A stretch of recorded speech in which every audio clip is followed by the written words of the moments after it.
Good morning. Good morning. It's Ease Your Habits Live, your favorite 8 a.m. Central Business live stream. I say that with confidence because we're the only ones we know. And I'm Alec from Ease Your Habits. And I'm Meg. I'm a global English communication coach. All right. And today we'll be reviewing the contact goals.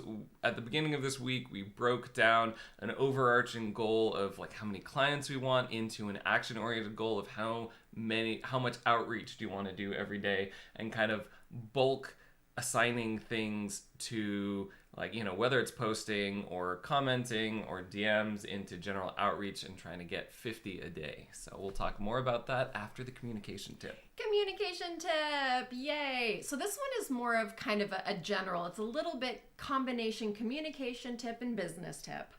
But it's basically the idea of when you talk to more people, right? The more people you talk to, the more your kind of extended network exists. That's kind of a strange concept, but basically when you go to a networking event, right, you're going to meet a lot of people, and most of those people are not going to turn into anything other than just another name on the list of people that you've met. However, the more of those people you have, right, you also get connected to their networks. It's kind of the whole idea behind LinkedIn, right? Is that you connect to people who are then also connected to other people. And studies have shown, I'm not sure which studies, but they've shown that even though maybe those people in your immediate network aren't always going to be the most productive for your business, it's those kind of weak contacts, right, because of their contacts, that will end up having the greatest impact. And so it's one of those things that you don't have to foster every single relationship really, really strongly, right? I know there's some people who are afraid to talk to people just because they think, I can't keep up with another person, right? But knowing that there are those types of relationships that are kind of those weaker ties, and it's good to have a lot of those. And you get those by, again, talking to more people, getting your business card in other people's hands, because if they've met you and then they're like, oh, wait, I know someone who does that in, some other situation, then they're more likely to recommend you or come to you for help or something like that. So it ends up becoming kind of like a warm lead.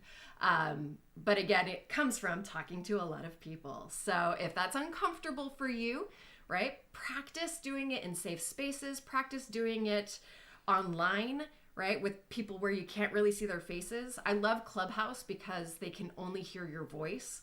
And then kind of step it up, right? Go a little bit out of your comfort zone each time, talk to a few more people, and it will start to feel normal, hopefully. Yeah. I don't know the specific studies. I do know that Charles Duhigg in The Power of Habits talks about the weak or extended connections, how it's the friends of friends that will give you a benefit. And one of the reasons he gives for that is your friends largely see many of the same opportunities that you do, but their friends are in a completely different space. And so they'll, one, it's multiplicative. There's so many more of them, right? Yeah. But two, being more removed from your situation, they're going to see more advantages. So like your friends already know, for instance, that you're looking for X, Y, or Z, or that you can do X, Y, and Z. And if there was an opportunity that came to mind, they'd probably refer it. It doesn't hurt to remind them from time to time because they may have something they just haven't thought about. But like, that referral ability, for example, is probably mostly tapped out around people who know you really well, but not among their friends. So, So talk to all the people. Yeah, all the people. Speaking of, how's that going?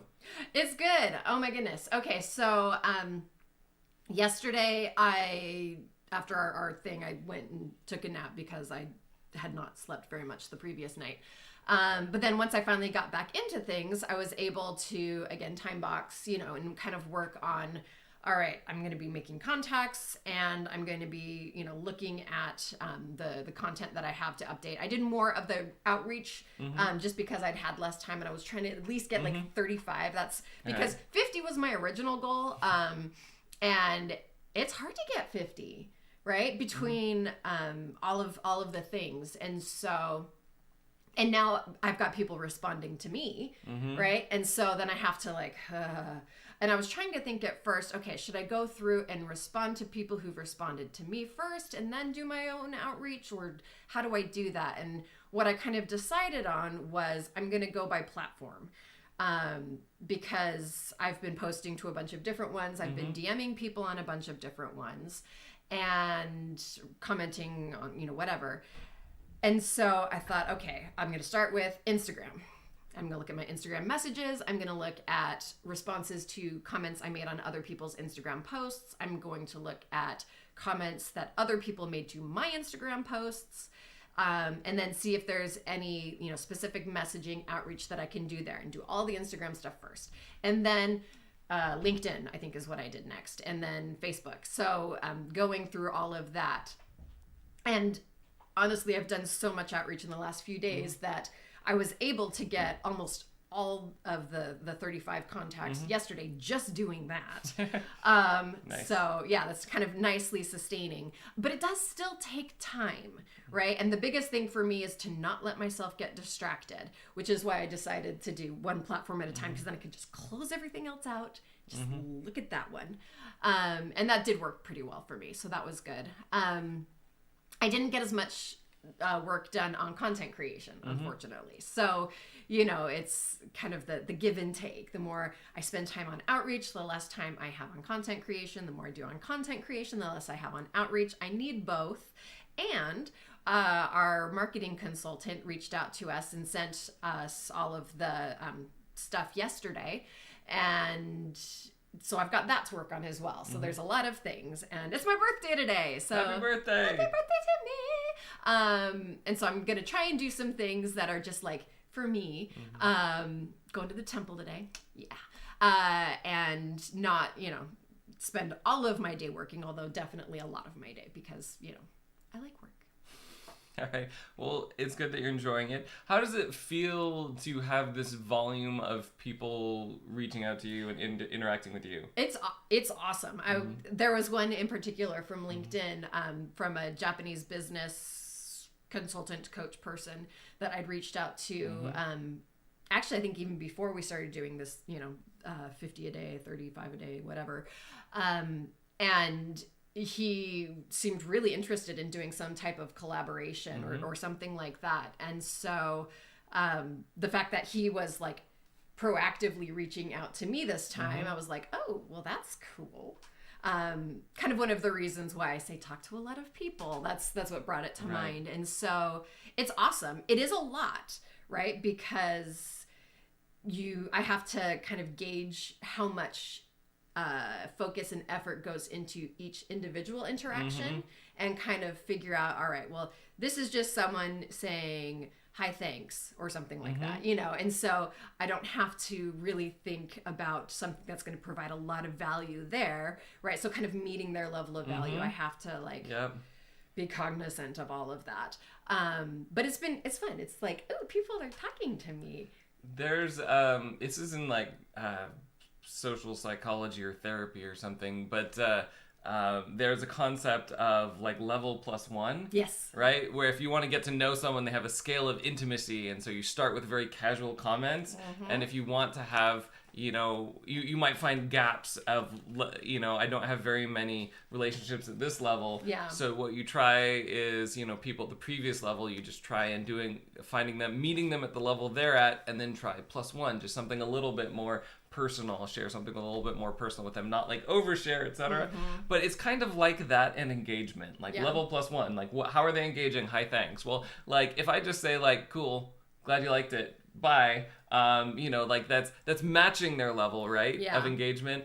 And so, what you're looking at is, glad it worked for you, check out my channel if you, or something, or give me a like or subscribe or something like that. If you like this, I'll have more next week or whatever. Yeah. So that's kind of been like my figuring out, like, how do I, whatever with each one, and which things are going to be the best to, as far as like an offer or an ask, should I invite them to, watch one of these, or invite them to join my mailing list, or invite them to follow me on another platform or something like that.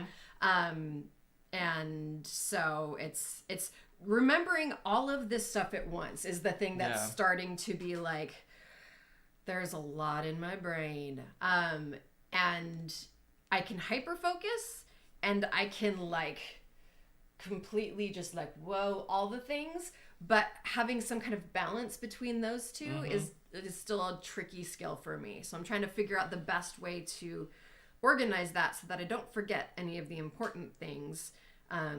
It's a working memory thing for any of you guys who know, like, cognitive, neuroscience and stuff. My working memory is a little bit interesting. So, I have a bunch of exciting things now that you're at this level of momentum that can open up with the problems that you're describing. So, for example, there are platforms where you can respond to comments and or post stuff to several platforms from one place. Now, until you're actually doing it, it doesn't make sense to invest in that. But when you start hitting that wall of like, all right, I can't, like it's so difficult to do that, then you could see if, maybe it's too much, but like that might multiply your ability to reach out. So that's one thing we can do so that, for instance, it can be hard task switching different platforms, but if you have one interface so that like all of these comments, then it becomes easier to bucket like, all right, here's all my shallow comments, here's all my DMs. And so like you can go through across all your platforms and, and you can start to systematize it. And you might, the other thing that you probably move towards is like a copy paste system. Yes. But like the multiple copy paste, right? And so maybe for all your Instagram ones, you have, for all the "Okay, thanks, bye" people, you have your Instagram invitation, and that's in your clipboard, and then you have your LinkedIn invitation for all of the things you're hitting every day. And so like that really does become, like again, level +1, they're not putting, it's cool that they're commenting, right? Yeah. And that's better than not commenting. That's engaging. And the other thing you can do some point for market research is just look at all the people who comment and then look at their profiles. Like this is kind of like separate. Don't do this and you're contacting, right? Like Timebox or whatever. But like go back and start looking at all the people who comment on your stuff, and then you can kind of form a user avatar of like who are the people that actually engage with my content, right? That's so like smart. there is, that's kind of a tangent, but like there is a value. I don't want to denigrate the people who are just saying like, "Okay, thanks, bye." Like it's great, or "Thank you." Like that's great. It's great that they took the time to make that connection. But like at the same time, you don't have to give them like a heartfelt, carefully thought through paragraph. And that's kind of they're not doing that either. Yeah, right? and that's what I was kind of realizing yesterday. Like, okay, not all of these are going to require a deep amount of thought. And so, kind of recognizing that. And I think the other thing that's really good is having, that systemized copy paste, thing where, because like I'll do that on any given day. And if I can remember where I did it last, I can go find that one and copy paste it over. But having all of those in one location, super helpful. Yeah. So, that's going to be not the priority, but on that, on the upper part of that list after I get some of these other things done, like filling out the questionnaire for our marketing consultant and all of that. So I think there's what you will see now that you are getting into the meat of it and seeing like what this actually entails. So like there's ways to systematize the stuff that's low thought, like low effort, where it's like repetitive, right? Yeah. You're getting the same type of responses, so you can give them the same type of response, etc. So you can systematize that. We can look through, there's a lot of different platforms for like combining social media and then creating a posting schedule. That's and there's some that you can like cross post within them, and actually I do stuff on Canva a lot, and you can actually post directly from Canva. Although when I did that directly from Canva to LinkedIn, it also like posted or was it to Facebook? I don't know. But it posted like some weird other junk with it, and I was like, no, that's bad. So I had to go in and edit that so it didn't look like... LinkedIn shares are tricky. Like they don't work very well from YouTube. Yeah. Like, and it's like YouTube is like the number one, like like it's the number 2 search engine in the world after Google's other one, Google. But it's the number 2 search engine in the world, and it's like you can't handle traffic from the, like you don't want more traffic, more shares, right, from that, or maybe they don't want people leaving. Hi. Anyway, so yeah, LinkedIn is tricky. Some of these other ones, right, where it's their job to integrate with LinkedIn should probably do a better job. Yeah. And so I'm not going to name drop a bunch of them. That probably could be like an episode we take a look at, that next week is different softwares to help you combine this. And I think the biggest thing with all of the stuff that I've discovered this week is I wouldn't have realized any of this without the intense level of outreach that I've been doing. I've learned so many lessons from going through the actions of actually trying it. And I think a past version of me would have seen, a lot of this outreach as wasted time because it in itself hasn't yet led to a sale, right? But again, it's all part of the process of learning the things that will, and then the things that I don't have to repeat. But I have to at least try them first to know if I should repeat them. Well, and you're getting a lot more information, right? So much information. The action to learning ratio is much higher than when you're, spending a week working on one thing and releasing that, to crickets. Yes. And so the engaging, especially when you've got a new business, engaging with people where they're at gives you a lot more momentum than trying to get people like come over here to your channel, etc. Yes, very much so. It's the rapid iteration, right? And so I'm able to pivot more quickly, right? Rather than spending so much time on one thing and then having to, figure out, okay, well, how do I pivot now? By doing a lot of different things, I can say, oh, well, let's try this or let's try that. And I don't have to worry about what the next thing is because there's always so many different next things. So. Right. You've got lots to do. So, so far, just the first week, which platforms, styles of content have been the most effective for you in terms of actually getting interested people, if not clients yet? Yeah. Probably so far, Instagram and LinkedIn, definitely. Instagram posts, getting a surprising number of people who, not deep engagements, but people who are liking the content. So I at least know that they're seeing it. That's been helpful. But then also, a couple of DMs from there, people just saying hi or oh, this was really cool, thanks. And then LinkedIn as well, posting to different groups in there and having people comment and reply to the things that I've done. We have 2 viewers now. 2 viewers? Is this a record? I know we've had 2 or 3 live viewers on other feeds. Happy birthday to me. Happy birthday to you, Meg. Thank you. Anyway, we're joking about this. This is still a relatively new live stream. We're very grateful that you're here. And our goal is to build this out. So if you want to say hi, we'd love to respond. Or if you have questions, we'd love to respond to those. We're building that community bit by bit. So Yep. So yes, I've learned so much from this past week and the other thing too is making that goal and knowing that, I didn't meet it every day. And in fact, I think I only actually met it one of the days. Although I think my first day goal was only 20 contacts. So I made it, or 30. I made a smaller goal. But it doesn't really matter so much that I didn't meet it every day. It was part of it.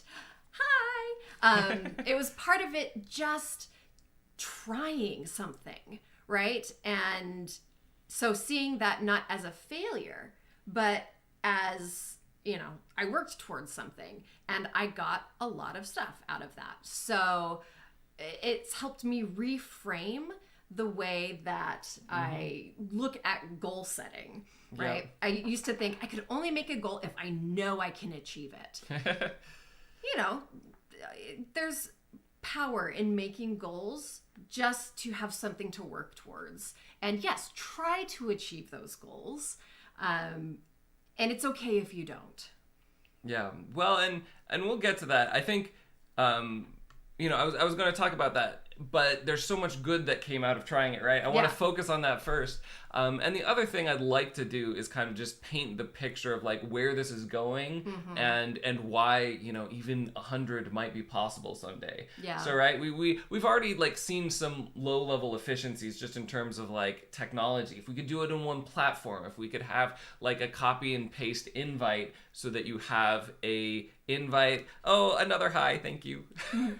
So that is Spapa. Sorry if I'm mispronouncing these. And Sony's saying hi. So thank you for dropping a hi in the comments.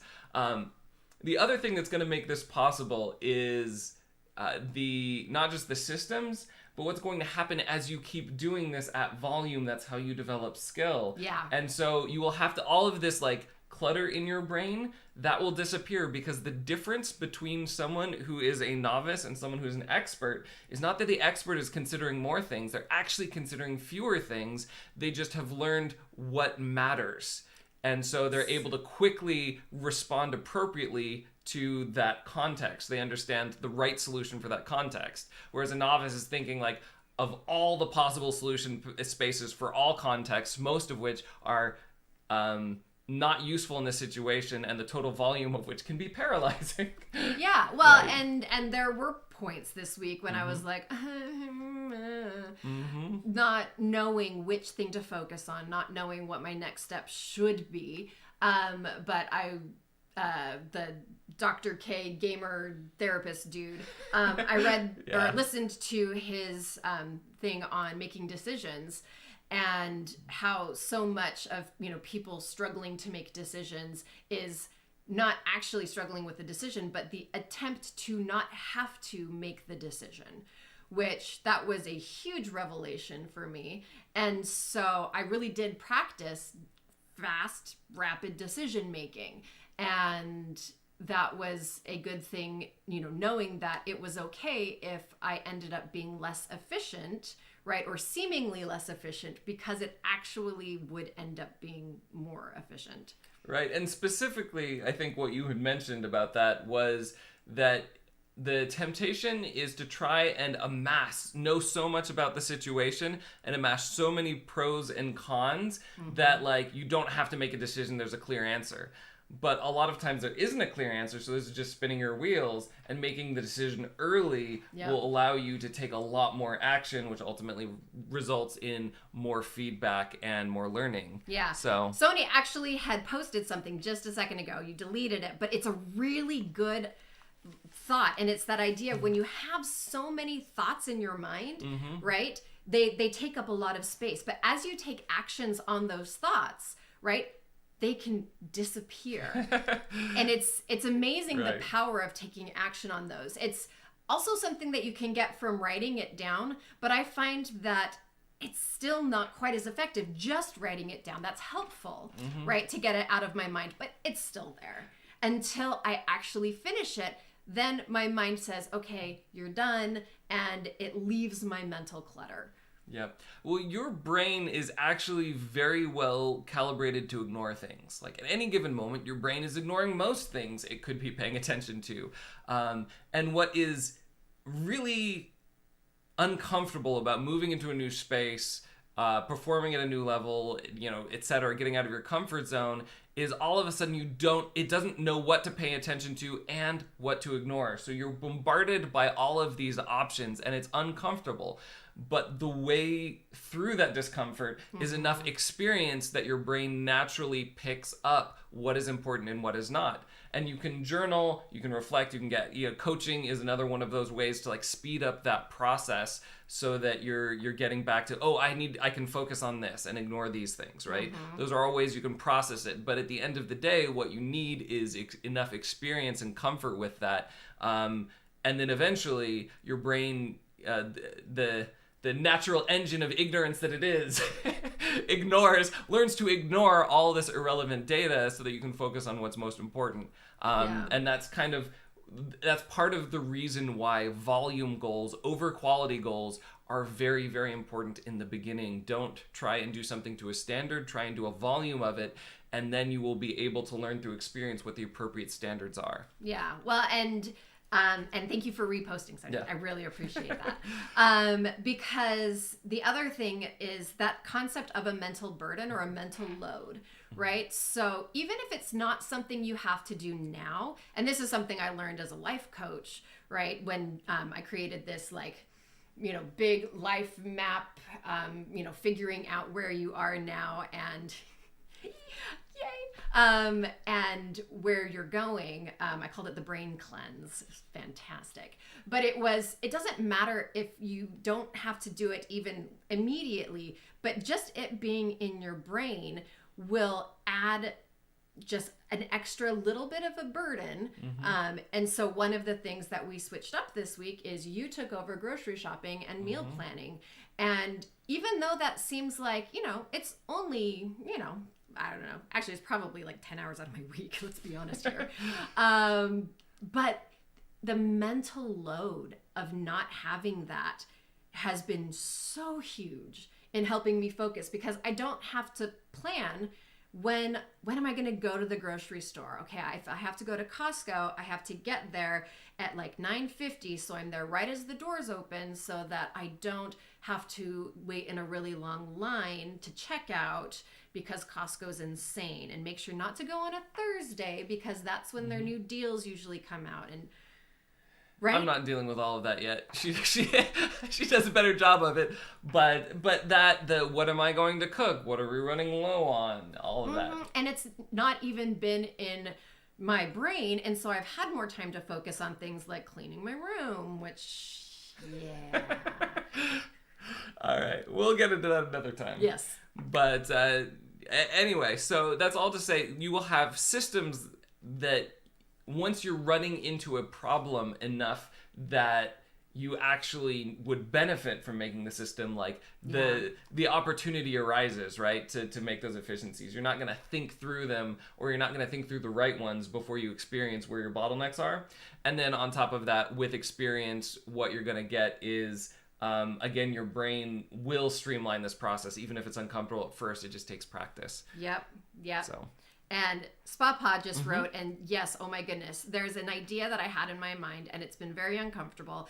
It's when I feel like a passenger in my own body, like I'm not identical to my own self and experience. So if you think about this, if you've ever learned about the family systems, kind of it's a psychology thing, but it's the idea, not in a schizophrenic way at all, but that you have multiple aspects to who you are, and you may identify more with one or another. So I have like mommy me, right? Who I am when I'm around my kids, and I have wife me, who I am when I'm around you. I have my working persona. I have the part of me that just wants to lay in bed and play games while watching shows, right? The part of me that's obsessed with Japan, the part of me that likes to create things.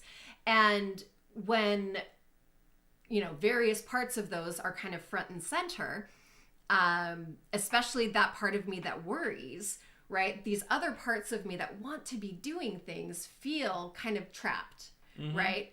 But it's all about accepting all of those parts, letting them have their say, and then kind of moving forward. And if I remember, I'll send you a really good video that you can put in the links here about just kind of how to do that. Yeah. So. Well, and so I think that's one take on it. In the comments, they're also talking about the Sam Harris. The Sam Harris, right? And with meditation, there is an idea that we identify with like our experiences and our feelings and our thoughts.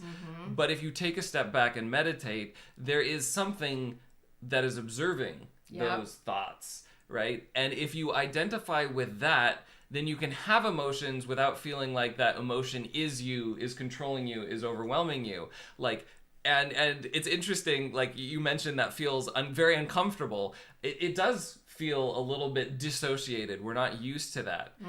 I think I do more meditation, sometimes less meditation, but I've done, weeks where I went on like a 6-week, 20 to 30 minutes meditation a day or whatnot. Yeah. And my experience with that is that it sometimes at first maybe feels a little robotic, being able to step back and say, I'm feeling this, but I choose to react a certain way. Yeah. Like, you know, I feel if you're used to identifying with your emotions, it feels less spontaneous, and yeah, it's scary. It could be scary. I don't know, you know, all the aspects of that. I mostly feel like, am I less spontaneous? Is it less authentic for me? Is what comes up.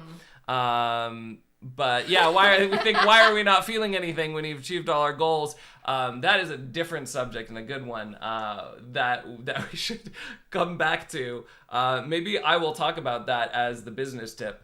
But it's just like a very different state of being. Yeah. And there may be other things going on for me, but like when I do that, when I'm meditating and feeling that out, I find that there's a happy balance. Yeah. So I guess to make this more concrete, I got to a point with my kids when like they were throwing tantrums and screaming at me. I was so dissociated that I would start laughing actually sometimes at like the intensity of the emotion, whereas like I was trying to be very calm, and then like it just seemed really absurd, and it was really hard actually for me not to laugh, which just made the kids really mad because they thought I was laughing at them, which I admittedly was kind of doing, not in a mean way, just like, this is like, wow, you're this angry over this thing, right? And that was like in a state where I'm like trying to step back and observe rather than be in the moment and be frustrated with them. Yeah. But as I got more experience practicing that step back and observing, right, I was able to be compassionate rather than empathetic. Yeah. And this is something actually like, you know, Buddhist monks will talk about the difference between compassion and empathy. Empathy means I'm feeling what you're feeling, meaning that if you're in pain, I'm in pain, and that may not be the best way to respond. Yeah. And then completely dissociated means like, I'm just not in touch with what you're feeling at all, and so I can't meet you, and I'm laughing at you in a totally different state, right? I'm not synced up. And then compassion is I can see I can acknowledge what you're feeling, and I can listen to you. And while I don't have to feel that, I can respond in a kind and appropriate way. And so like, that's kind of where I head a little bit. But that's an interesting place to be. Yeah, well, and one thing that we talked about earlier today in relation to one of our kids is the idea of the time to practice this is not when you're in the moment of the bad thing, right? That's when you need to go into self-preservation mode sometimes, or just figure out what you need in order to regulate those, you know, or you've got your parasympathetic nervous system and your sympathetic nervous system, and one of them gets you like really excitable or stressed, the other one calms you down. So, you know, work on regulating your systems. But then when you're in one of those good places, right, that's when you work on the meditation. That's when you work on these skills of observing the parts of yourself, so that when you do end up, you know, in one of these more crisis mode things, you'll have had that experience of, oh, I know what it feels like to notice this, to calm this down. Or I also know a little bit more what I need in these types of experiences. And I get that a lot. Like, I'm autistic. It's a thing that is part of my life.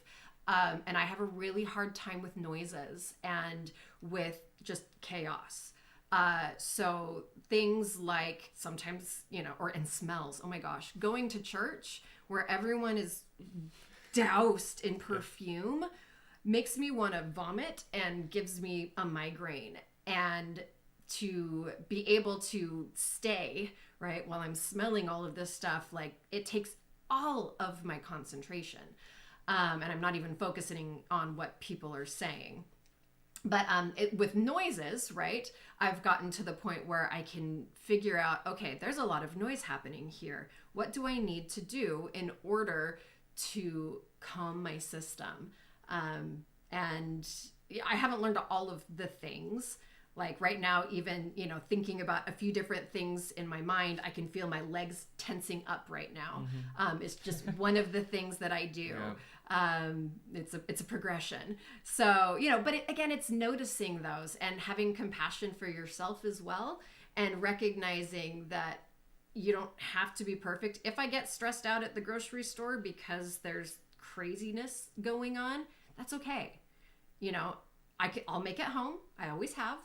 and then I can, have some chill time. So yeah, and so I think the highlight of that, right, is the working on this mental stuff, set regular time aside from it, and there's a right cadence. Like if it's something like, meditation or something, that's a great daily practice. I have found for me, like doing intense journaling on my anxieties, as a daily practice is not a good daily thing. Like I don't have enough time and capacity to do that justice every day, and I'll just be more stressed out. Whereas I think we talked about this, at the beginning of the week or whatever, doing it Sunday morning as a way to clear my head and prepare myself to resolve conflicts and then move on to more peaceful meditations or whatnot. Like I have the space and time to do work that stuff out on Sunday, and so that's the cadence. But you just want to set regular time aside from it. You don't have to wait till you're in a good time. You just have to prepare yourself, be able to have some kind of routine where you're prepared for it. And not like if you have issues with anger, don't practice working on your anger. Wait till you're angry, in that, because like you don't know when that will happen. That won't be very often. Etc. Won't give you much practice, and it'll be really difficult to practice when you are in that mode. Like practice, like visualize the situations in which you might get angry and how you want to respond a little bit every day, for example. And that's what I do with kids and their tantrums, right?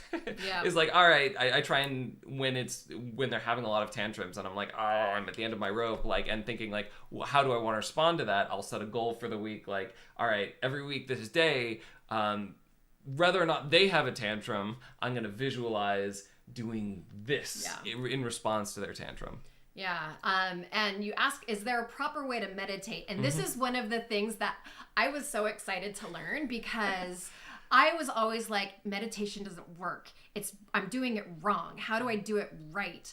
And I read so many books and I did all kinds of things, and I realized, oh wait, there's so many different ways to meditate. There's so many proper, things. And sometimes it's just figuring out what works for you.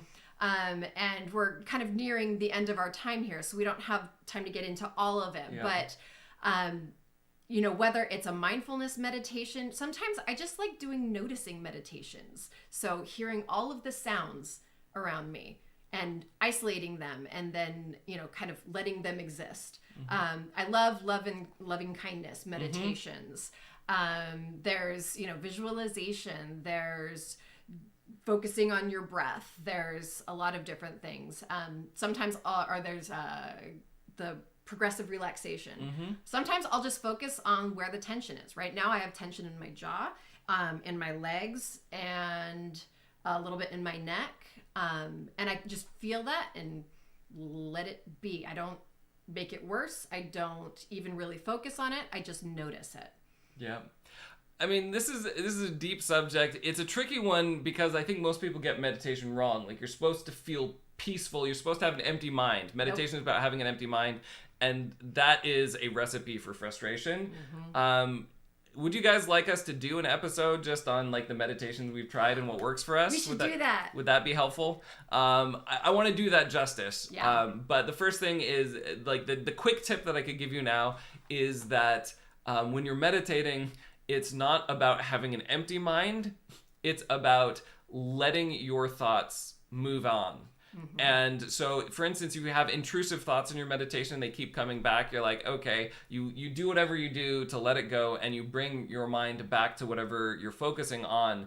That could be a candle flame, that could be relaxing your body, that could be breathing, that could be a mantra of kindness to other people. Like, it could be 100 different things, right? You bring it back, and that thought comes back, and you feel like, I'm a failure for having so many distractions. No, you're getting good practice, right? When that happens. Like, actually, the days where you're dealing with a lot of intrusive thoughts during your meditation and you're, refocusing are the days you're doing meditation the best. You're getting the most meditation practice. Now, it's unfortunate that usually doesn't feel calm. I know. But that calm is a side effect that happens from doing it regularly. Like, the more regularly you do it, the more kind of like peaceful spaces of focus you'll have, the longer they will be over time. But in any particular meditation practice, like, your brain is in whatever state, and sometimes it's going to be more worked up or not. And so what I did is I reminded myself, like, this is better practice, right? This is like a better workout. Like having to refocus when your mind is hyper distracted is like, working out with heavier weights. Like it's a better exercise for you. So yep. So we got yeses from both of our current viewers. So we will do that on Monday. All right. So tune in Monday, 8 a.m. Central. And we'll go on to that. I'll change the scheduled title so I remember. Yes. All right. So there's all of that. We talked about the value of a high volume goal, but I do want, before we wrap up, just to bring this back to kind of the goal setting topic is, so at the beginning of the week, you said you could consistently, maybe not every day, but like do about 20. And then you had a goal to like more than double that this week. That was a good stretch goal, but do we want to adjust that? I think so. So I was able to hit 50, right?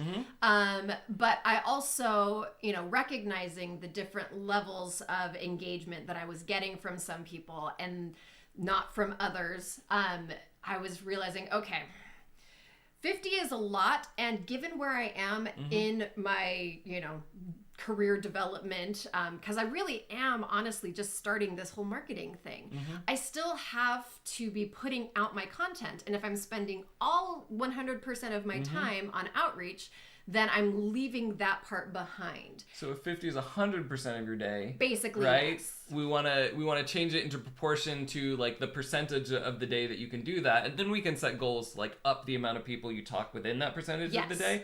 But like, all right, so what percentage of the day should be outreach and content for you? That's a good question. Because I also have to, I always want to be like, I'm going to do 50-50. But then I realize, oh wait, but I also have like planning time. And then I have times where I am in meetings, like time that's already spoken for. If you do any type of like scheduling prioritization, those are your fixed events, right? And I have some of those. I have clients, I have, classes, things like that. And so, I have to make sure that I leave time for that. And so the answer is I'm not entirely sure yet what the ideal will be. I think once I take away that fixed time and that planning time, then whatever's left, if I could 50-50, that would possibly be ideal, but I think I'm going to have to try it before I know if it is or not. Yeah. Well, I mean, just for next week then. Like, what's good enough for next week? Are we shooting for 30, 25? I think 30, 35 has been 30, a good, 35? I can do that in a couple of hours. And especially since some of that will overlap with my content creation, content posting, then it's a good one. All right, so let's go with 35. Okay. I mean, content creation is good, but especially when you're newer, you're going to learn so much from getting people to actually have discussions with you, seeing what they respond to more or less, like the meditation thing, right? Yes. Right. The outreach to individual people is going to dramatically improve your content. So like, yes, you should keep up with that. Plus, if you are running a small business, right, a lot of people think they have to have a big content engine. And like, I'm not doing YouTube because I think it's immediately going to get me clients. I'm doing it because I think it improves my ability to talk to people. And for me, it's not so much the content creation. It's more like the content organization. I have so much content. It's just not in a place where anyone else other than me can access it. Right. And so it's more just the process of like getting it out there, posted or in a format that other people can digest. So. Yep. So I would prioritize the outreach. Okay. Just because I think that's where more of your learning is going to be, especially when you have small content channels. It's my experience. Okay. So maybe of that remaining time, I'll do 70 outreach, 30 content. Yep, 35% or 35 outreaches a day. And then what happens is we can step that up. Like as we introduce new systems, right? We can say like, all right, could we do 40 next week or et cetera? Or as you get more experience and are able to do it faster. And, you immediately have that like, the cut and paste right responses. So, all right, for next week, 35 contacts a day, and we'll inch that up to 100 eventually. Yes, we will. All right. That's great. Until tomorrow, make big changes. Monday. Oh, yeah, right. Monday. It's Weekend. Friday. I don't even know what day it is. Until Monday and our meditation live stream, make big changes one small habit at a time. Bye, and thank you so much for joining today. That was super excited, and now we're just going to chat because whatever we say is going to get cut off anyway, since the live stream lags a little bit. Yes, it does. All right. Bye. Bye-bye.